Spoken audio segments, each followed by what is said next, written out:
Hello, good morning, happy Sunday, happy church day. Ayan, sa mga hindi pa nagsisimba, huwag kalimutan magsimba. At dun sa hindi makapagsimba, pwede naman magdasal sa bahay. Pero kung may pagkakataon naman magpunta sa simbahan, mas maganda kasi yun ang talagang bahay dalanginan. Yun ang bahay ng Diyos. At huwag kalimutan magpasalamat. Pagkagising pa lang, every gising is a blessing na. So magpasalamat, laging mauna ang pasalamat bago tayo humiling ng kung ano paman. Magpasalamat muna tayo sa araw-araw, mga blessings, kaligtasan, kalusugan ng sarili natin, ng ating pamilya, ng ating mga kamag-anak. Ayan. So magpasalamat tayo sa trabaho natin, sa buong isang linggo na lumilipas, ligtas tayo, magpasalamat. Yan, sabi nga, word for the day natin is humility. Yan, pagpapakumbaba, pagpapasensya, lagi natin yan na sinasabi.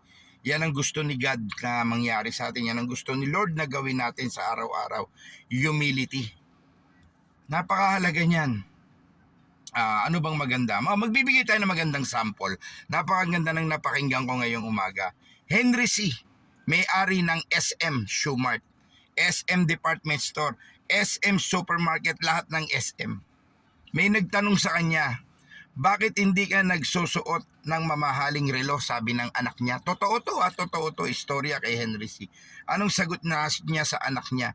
Napakayaman niya. Sabi ng anak niya, umaattend ka ng mga meeting, ikaw may-ari ng SM. Sikat kang tao, ba't hindi ka nagsusuot ng magandang relo, ng mamahaling relo? Anong sagot ni Mr. Henry C? Ang sagot niya sa anak niya, bakit ako magsusuot ng mamahaling relo? Parehas din naman ang oras niyan, mahal at mura. Di ba?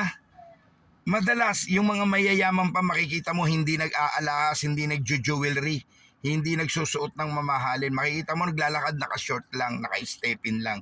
Pero hindi mo alam, yun yung mga may pera, yun yung mga talagang may tinatago at sigurado na sa buhay.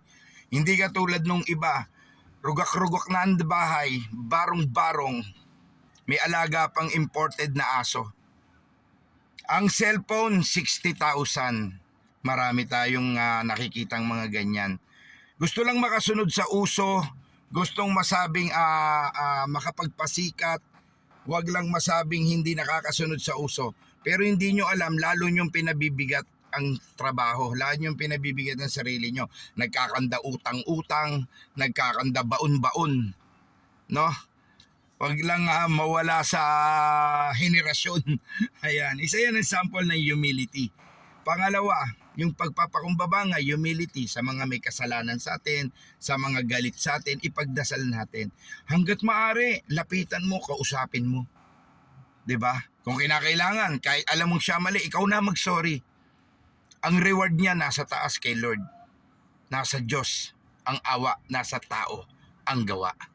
Ayan, so God bless and more blessings. Sana may natutunan po tayo. So sa mga kapwa ko driver dyan, bago humawak ng manibela, pasalamat muna tayo bago tayo humiling. Ayan, Lord guide us. God bless and more blessings.